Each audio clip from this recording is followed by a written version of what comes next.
Hello and welcome to Extra Time with me, Gary James, and our guests, Olly Wiliams and Andy Roberts from the Invictus Games, and from the BMX track here in Birmingham, we've got Mark Sleigh. Guys, welcome. Thanks for coming on. Okay, well, we're going to talk about Invictus Games shortly, but first of all, Mark has come to you as manager of the BMX track, one of the best kept secrets in the Midlands, probably. Yeah.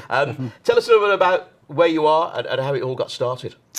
Well, we're based in Perry Park, linked with the Alexander Stadium. Yeah. And the City Council extremely generously built the facility as legacy of the 2012 World Championships, which the City Council, along with British Cycling, hosted at the indoor arena. And written into that was a legacy, so it was built on the legacy of that event. So that's where we are, and that's how we came to be. Right. Okay, and let's have a quick snippet now of some of the guys racing around the track, just to get a bit of a flavour. Let's have a look at that now. Some of the magic. Yep.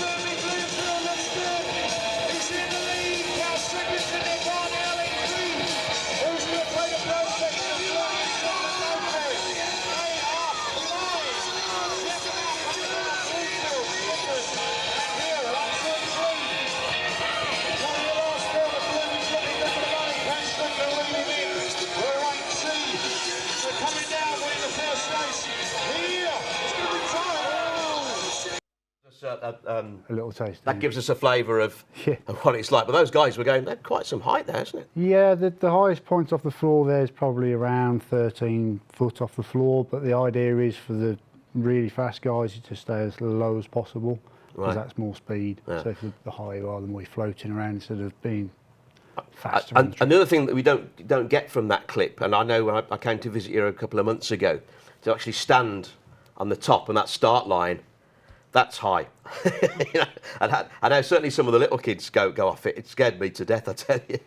It's frightening. It's 5 metres, so I'm sure if you've ever stood at the top of a 5 metre diving board, you get to appreciate how high 5 metres is, which is why we have a stringent safety measure in place of an induction for every new person that comes onto the track. So they're familiarised with the equipment and then taken through progressively, riding on the flat to get used to that bike, and then over the smaller bits of the facility that we've built after the main facility was built, to induct them safely, so they're not just stood at the top of that 5 metre hill. You saw and say to our I know, when you asked me if I wanted to go, I said, no, thank you. So I'll walk down it.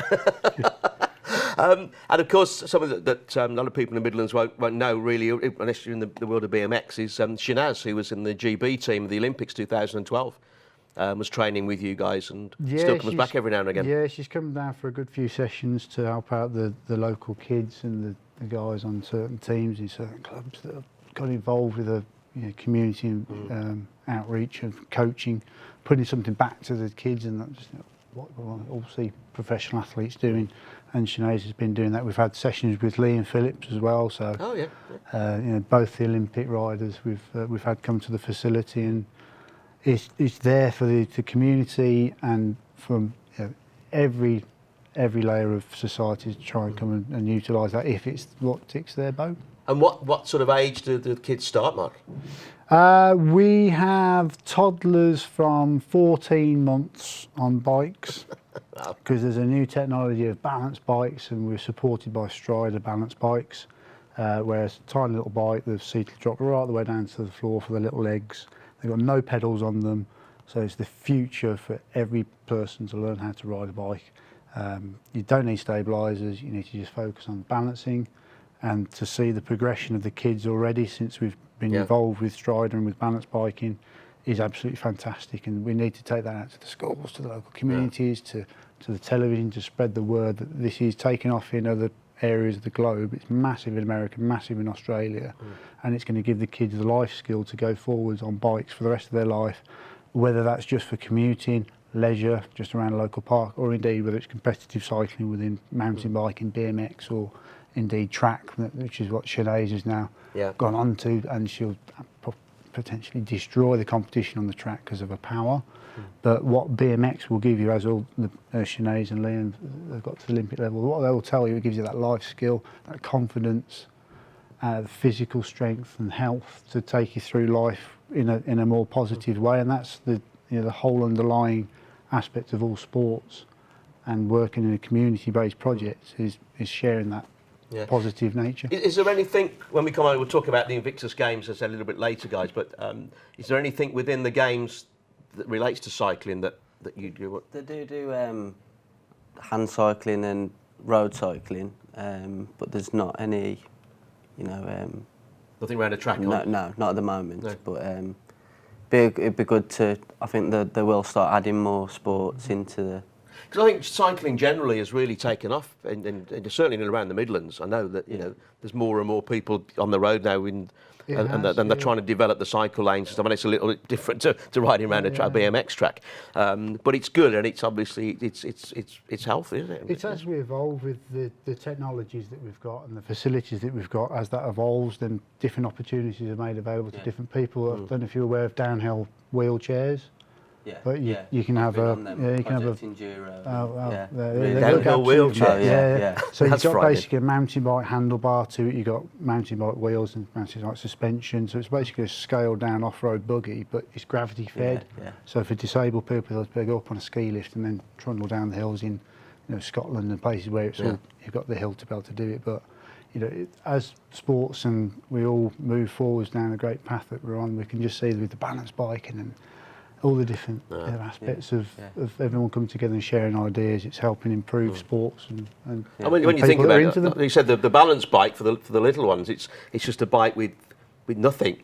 Yeah, it's just of the balance. Frame and two wheels. Makes sense. I think I don't know when you guys first rode a bike, but I think I was probably 3-4 years of age, something like that, with the old little stabilisers on, and you still fell off.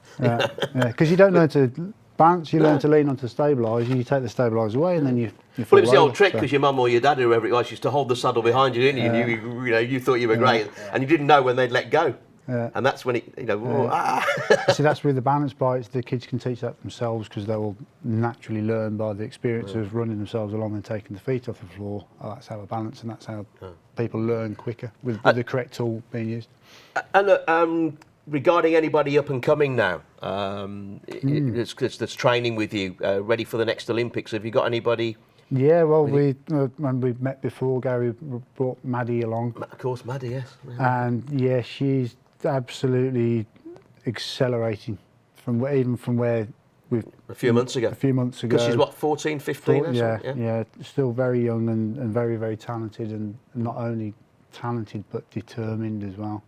And it's great to see that spark in young people that sport gives them to inspire them. It's interesting that we had Shinaz, who's obviously a young lady, doing it, and now we've got Maddie at 14, another young lady. Where are the guys? What's going on? All the guys are there. Yeah. I mean, there's Quillen Isidore that it did suffer a massive injury at our track, which is where the adrenaline comes from with extreme sports, because you know full well if it goes wrong, it can get really painful. But the reward of the other side of that is fantastic. But Quillen is just another level, really. And Paddy Sharrock, there's I'd say around 10 young guys and around 10 young girls that we've got in the country right now that have got the potential to go completely Olympic and beyond for their skill levels, and the facilities we've got that can happen. And is it a sport that they will actually, if they do the Olympic thing, then you can be professional and actually make it as a career and a living? I'd say at the moment for the BMX, you've got Sinead and Liam at the minute that are full-time professionals, but I think as equality starts to step into the world of sport and resources are moved slightly more away from the mainstream sports, because it's not engaging everyone all the time anymore,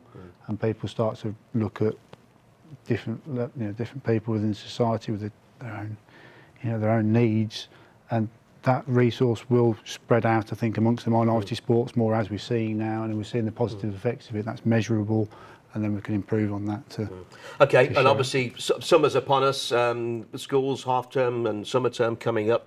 So anybody interested in coming down, Mark, sort of hours you're opening and website? We've got a full programme of activities. So we do booking sessions, so for schools, youth groups and birthday parties, they can book in. But there's a whole programme there. If you search us on Facebook, it'll... Just Google Birmingham BMX track. Yeah, we've got a regional event and a toddler event and a national level event at the track this year. That's so. great. Well, let's hope for you. calendar. You know, the weather stays for you, because that probably makes a big difference. Fingers crossed. And it does well again. And I know it's one of only 2 sort of international standard tracks in the country, isn't it? Yeah, So, not many at all. no, yeah. that's good. That's good. Okay. All right. Well, we're going to come back and talk more in a few minutes, guys, and certainly with Ollie and with Andy about Invictus Games, we're going to be doing that. And if you'd like to get in touch with the show, maybe we're not talking about your sport, or maybe you've got a suggestion for a guest that you'd like to see here on the sofa,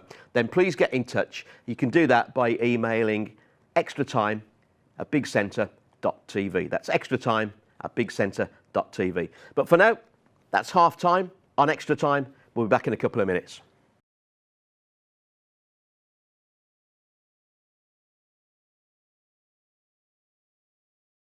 So welcome back. This is Extra Time. I'm Gary James. We've guests. We've got Ollie, and we've got Andy, and we've got Mark. So guys, just before the break there, we're obviously talking BMX, and it can be a bit scary after looking at that. But coming on to what you guys do, Invictus Games. Ollie, tell us a little about how it started, and maybe Andy as well, what your involvement is. Andy had told me for a couple of months I'm going to be on this, we're going to be part of this Invictus Games, and I was thinking, oh, it can't be that big, surely. There was nothing in the press about it. All of a sudden, I remember picking up a newspaper and seeing Prince Harry introduces this Invictus Games idea, thinking, oh, that's fantastic, that is. I was actually away at the time that Andy competed. I remember sitting in a cottage in the Lake District and putting the telly on, and there was his face and just scoring this goal, thinking, I know him from somewhere. And it suddenly twigged. I was thinking, I didn't think it'd be that big an event.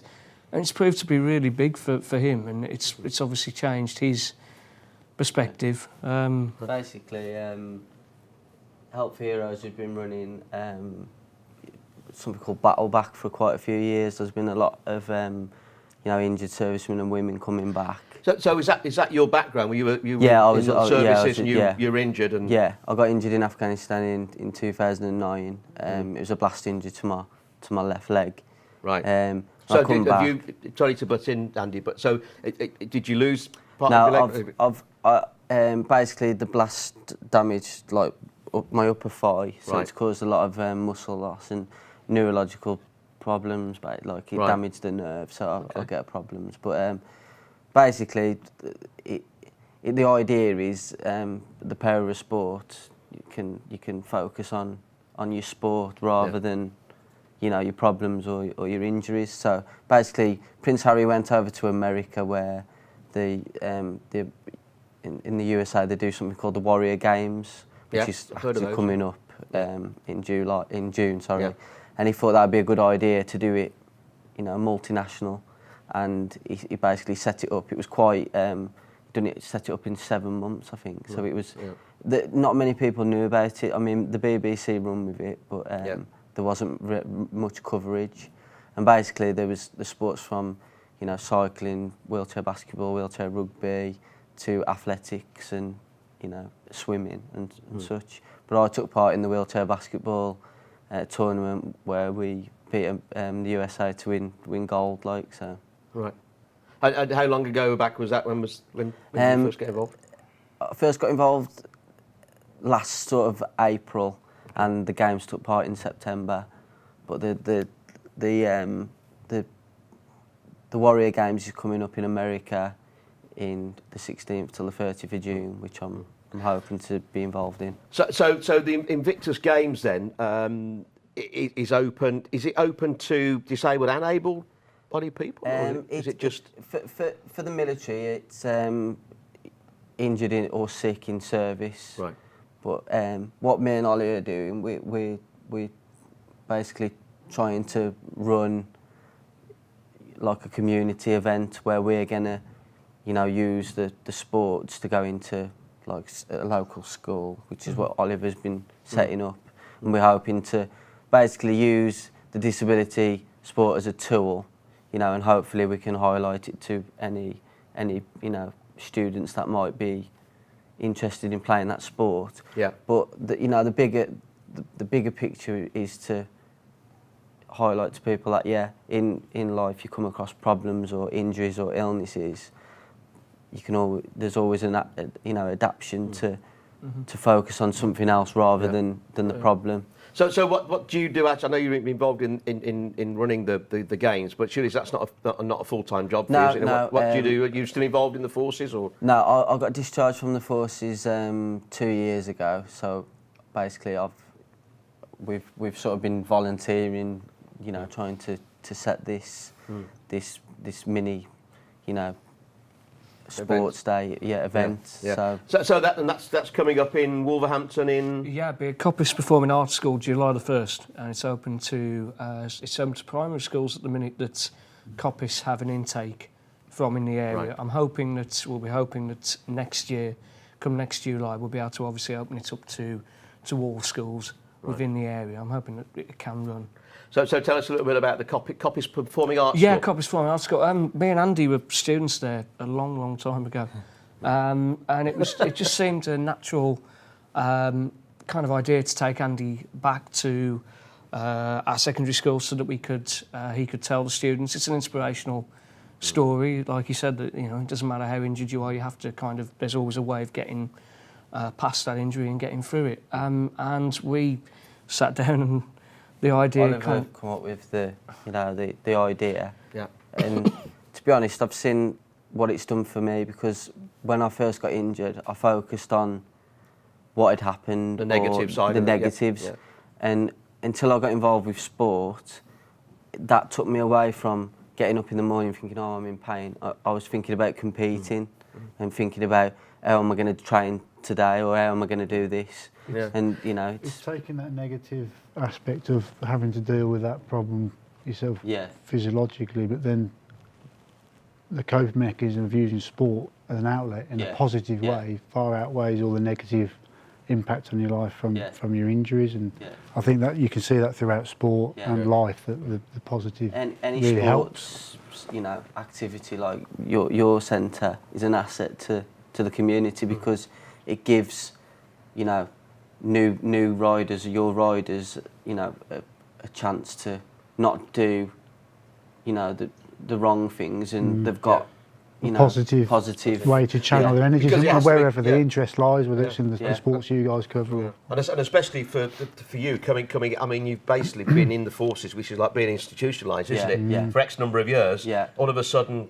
that happens, and it's like, what do I do? Yeah. No, because you've probably every day of your working life in the forces, it's been regimented, hasn't it? Yeah. And you come out into Civvy Street. And it's adrenaline as well, I think. You live on adrenaline when especially when you're away. Yeah. And to not be able to do that, it's good to channel. I think that's where a lot of depression comes in, and mental, because people in any sport, I mean, say a rider comes off and they can't do that, they're going to sort of want that adrenaline.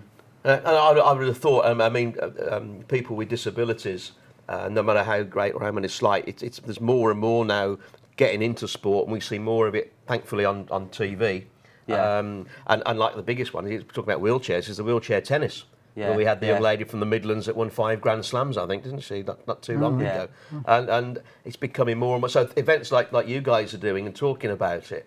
It's just highlighting that it's available, and I mean, it's come from the Olympics and the Paralympics in 2012, and that's what's highlighting more, that sports is there for us. And have you got a website ready for the event in July? We haven't yet. There will be a Facebook page which we'll obviously be able to okay, tell and that will just be what, Invictus Games, or if you're not sure, it doesn't matter. We haven't really come with a name. No. It's as I say, it kind of came together so quickly. The idea, it's still there. But as I say, we're hoping that once you've done one, it's all of a sudden the next one becomes easier. Yeah. More people come on board, so that's kind of where we are. Yeah. So a little bit later on, then maybe if people want to come down and watch the games, or can they approach you to still participate, or is that all set up? Or no, they can approach us. As I say, we're working with Coppice, who have kind of informed us that the scenario that they would like to kind of invite the local primary schools. I mean, we're open to offers there. If people wish to come and take part, please let us know. If we haven't thought to the school already, we'll obviously contact them. And we've been in touch with the local council who are on board, and we're just running it, basically seeing what. Okay. And sponsorship and all that sort of thing. I mean, Help Your Heroes. Obviously, in your shirt, you've got Jaguar Land Rover, of course, involved in that. But that's for your event, are you? Well, your main sponsor's Cannock Radio, isn't it? Yes, I work or have been working for Cannock Radio, so we kind of that's where the sponsorship comes from. Evian are also on board. It's quite nice actually to mention Andy in a conversation. As soon as you kind of mention that you've got an ex-member of the services, everybody is. That's one thing I think that's good that's come out of certainly the Invictus Games and out of just the military in general. That people are now more heartwarming. They're more aware of it, and I think that generally the population as a whole. I know certainly in the Midlands there's a great support for Help the Heroes, and I've been to many events and charity events to raise even more money. It's great, guys. Look, thanks for coming in. We're going to try and we'll talk more and give you a bit more publicity nearer the time. Mark, and again, thank you for coming in. And as I say, if you would like to suggest any guests or you've got a sport that we're not talking about on the show, please get in touch with us. It's extra time at bigcentre.tv. But for now, thanks to Ollie, thanks to Andy, thanks to Mark. We'll see you again tomorrow. That's it. It's full time on Extra Time. Bye-bye.